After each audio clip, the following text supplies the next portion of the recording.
For more on the race for the White House and our latest poll, we're joined now by CBS News Executive Director of Elections and Surveys, Anthony Salvanto. Anthony, the polling shows already close race has tightened further. Why is that? Let me start by reminding people just how tight this is. When you look at our estimates across each and every one of the battleground states, one after another is effectively even. So it's a race that either candidate can and may win. But one reason I think this week was highlighted is that you see how differently these candidates and their supporters define what is, not just what ought to be going forward. Let me show you a couple of different examples. Start with the debate over hurricane relief. Trump supporters say that they believe hurricane relief is not going to people impacted by the hurricane. In fact, they accept the claim that FEMA money was diverted to people in the country illegally. And Harris voters say speed of FEMA was just about right and that aid is going to people impacted. But that's just one example. Take another, the economy.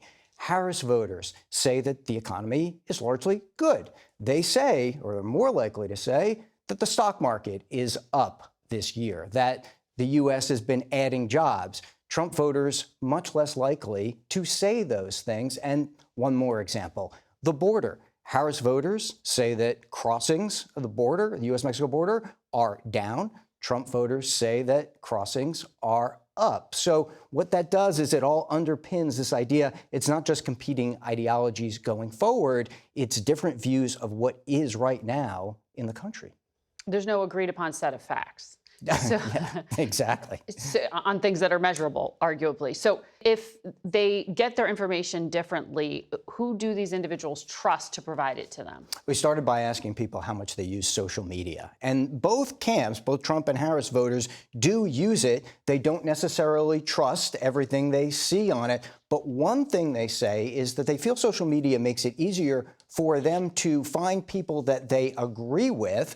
And that's a reminder to everyone, when we look at the role of information, it's not just that people are maybe getting right or wrong things or are steered in a different direction. It's that sometimes they very affirmatively go out and look for things that reinforce existing beliefs. The other part is look at sources of information. For Trump voters, Donald Trump is a trusted source of information, as much as their family and friends, and more than a lot of, let's call them experts. But they're not as trusting across the board of all those things. Whereas Harris voters also trust Harris very much, but they also trust other sources like the ones that I mentioned across the board. One thing we saw that both camps share is they're concerned about foreign interference, that foreign countries are trying to influence them, the voters, to try to steer this election. And what tends to happen is each camp thinks that Iran, China, Russia wants the other candidate to win this. Where all this comes out is when you look ahead, what happens after the results are counted. Donald Trump's voters are more likely than Harris's to say that his camp should challenge the election if he loses. And they're more suspicious that there will be widespread fraud in this election.